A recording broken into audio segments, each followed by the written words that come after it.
I think it's fair to say that out of all the GB boxers who competed in the 2016 Rio Olympics, Joshua Buatsi was the one who appeared to impress the most, certainly when it comes to British boxing fans.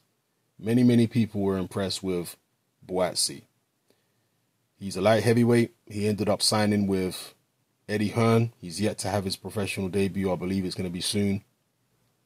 But right off the bat, right away, people are talking about a potential future rivalry between Joshua Buatsi, who is, as I say, a Matchroom Eddie Hearn fighter, and Anthony Yarde, who is with Frank Warren, Queensbury, on Box Nation / BT Sports.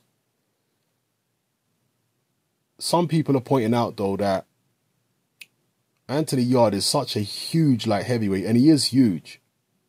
He's such a huge light heavyweight that he won't be able to make that weight for long.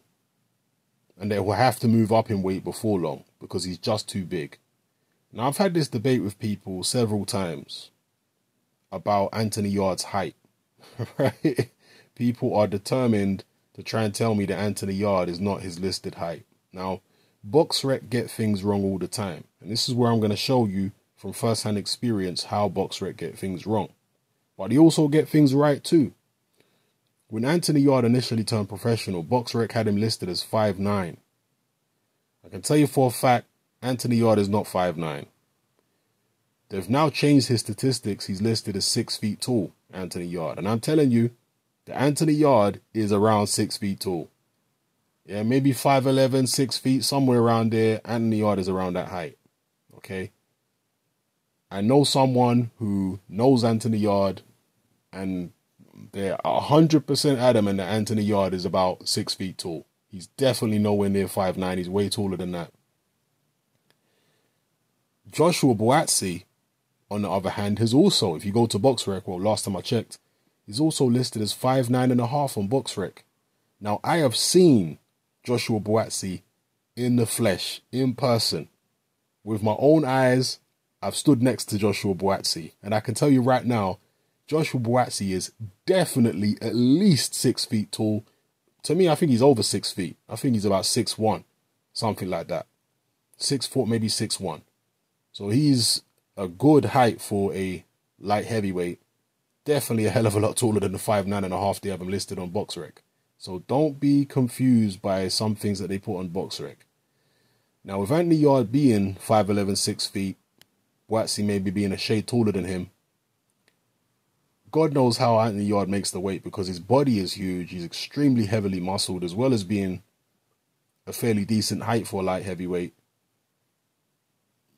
Is it realistic that these two will actually fight? How quickly will Buatsi be moved?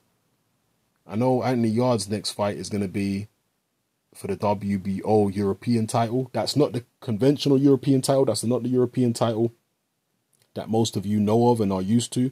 That's the EBU European title. That's the long-established European title. No, the WBO European title is a new invention of the WBO. Okay, so that's not the, when you're talking about the so Anthony Yarde is not going to be the European champion, quote unquote, if he wins his next fight. But the guy he's facing is, at least on paper, a big step up. So we'll see how Anthony Yarde's career progresses if he keeps on winning. If he does, and Buatsi can be moved fairly quickly, maybe there's a chance that they could get a rivalry on between Buatsi and Anthony Yarde. But I think Anthony Yarde is the bigger guy, naturally, in terms of just body mass. Joshua Buatsi, there was some talk, including by myself, that Buatsi might even move down in weight, possibly. Because a lot of fighters do. A lot of fighters turn professional and they move down in weight. Because when you're an amateur, you have to fight, you have to weigh in on the day of the fight. Whereas in professional boxing, you can weigh in the day before the fight, so you get like over 24 hours usually to rehydrate. So that's why fighters, tend to move down in weight when they turn professional. So that's a possibility for Buatsi, but I've seen an interview with him and he says he's going to be at light heavyweight for now. And obviously as a young man, he's still growing, so he'll fill out and it'll probably become impossible for him to even contemplate making 168 pounds.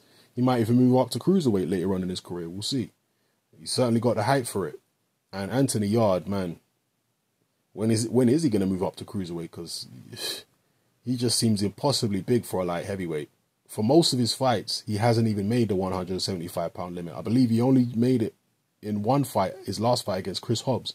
That's the only fight he's actually been 175 pounds. And he struggled to make that weight.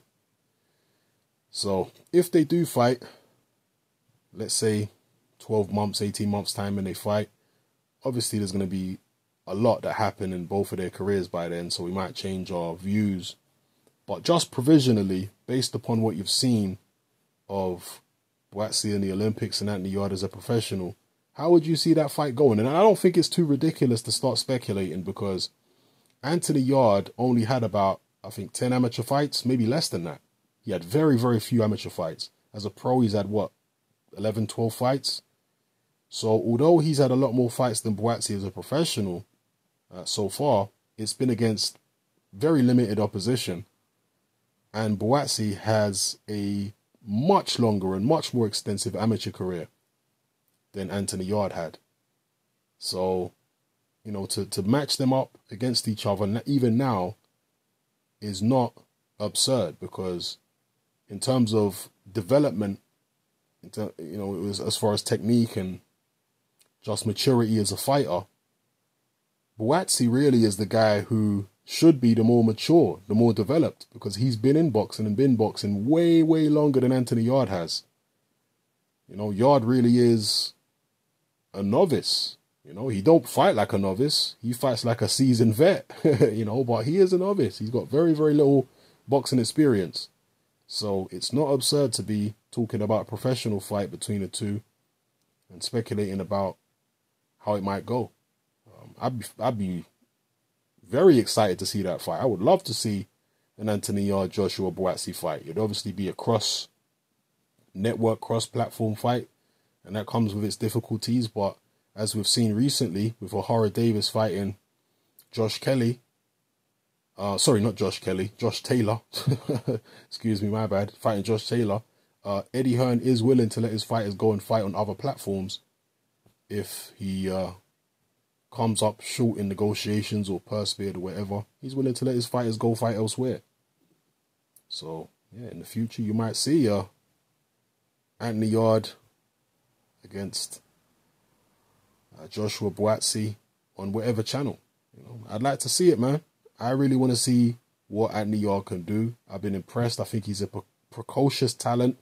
He has picked up boxing a lot faster than most people do.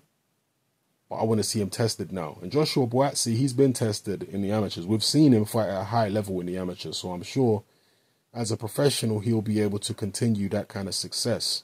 Obviously, it's going to be longer fights and whatnot, but the technique and the pedigree for Buatsi is there. We know that. There are not as many, even though, again, Buatsi ain't even had a professional fight yet. Even though he hasn't had a professional fight, we actually have more questions about Anthony Yarde than we do about Buatsi, or at least I do, because of the fact that Buatsi has had that extensive amateur experience, which Anthony Yarde didn't have. So, anyway, just my musings on this potential matchup down the line. Let me know what you think of it in the comment section below. It's Hatman, I'm out.